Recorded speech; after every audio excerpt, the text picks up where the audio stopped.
Steve Bannon's trial tribulations may have only just begun as he readies himself for prison, and the district attorney who secured former President Donald Trump's criminal conviction prepares to take him to court in New York, a former federal prosecutor said Thursday night. Glenn Kirschner appeared on MSNBC to discuss with Lawrence O'Donnell a Washington, D.C. federal judge's decision to put Bannon in a federal prison for 4 months for ignoring a congressional subpoena from the January 6th investigative committee.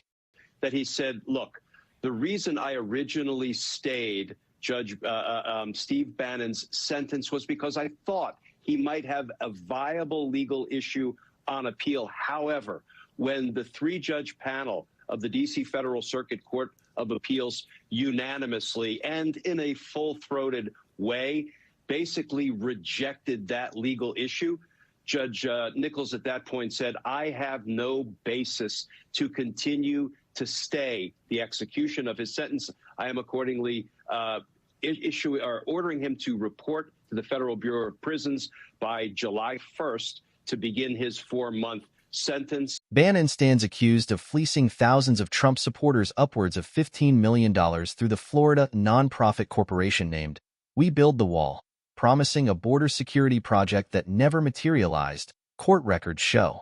Bragg brought the indictment alongside New York Attorney General Letitia James, the prosecutor behind Trump's $450 million civil fraud lawsuit.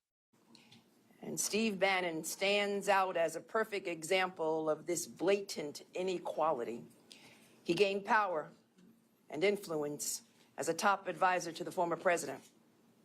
And he used that influence and those connections to cheat everyday Americans and carry out this fraud.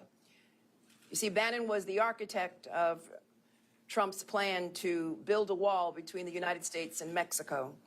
So when Mr. Bannon created a fundraising scheme to finance the construction of that wall, he basically stole millions of dollars to line his own pocket and those of other politically connected people. And today, he and WEBUILDTHEWALL are being charged for defrauding these donors out of more than $15 million and for laundering the proceeds to further advance and to conceal the fraud.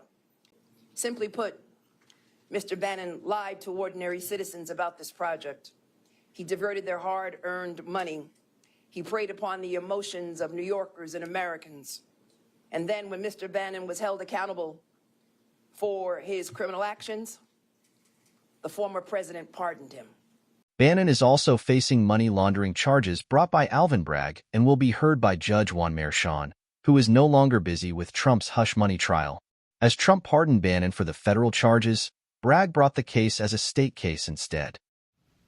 Yeah, and it's nice to see once Donald Trump did that enormous favor for Steve Bannon and, pardoned him for charges that at their core involved Steve Bannon stealing from Trump supporters, claiming he was going to be using the money to build a wall, all the while just lining his own pockets. And, virtually with one foot out the door, Donald Trump pardoned him. Fortunately, the New York State authorities then picked it up, began their investigation in earnest, and it has taken some time. But, ironically, a 4-month prison term might end up being the least of Steve Bannon's problems. In contrast, here's what President Biden said when asked if he would pardon Hunter Biden from federal charges if his son were to be found guilty.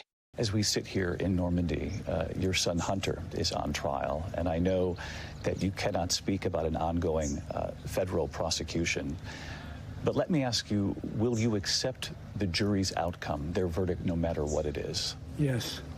And have you ruled out a pardon for your son? Yes.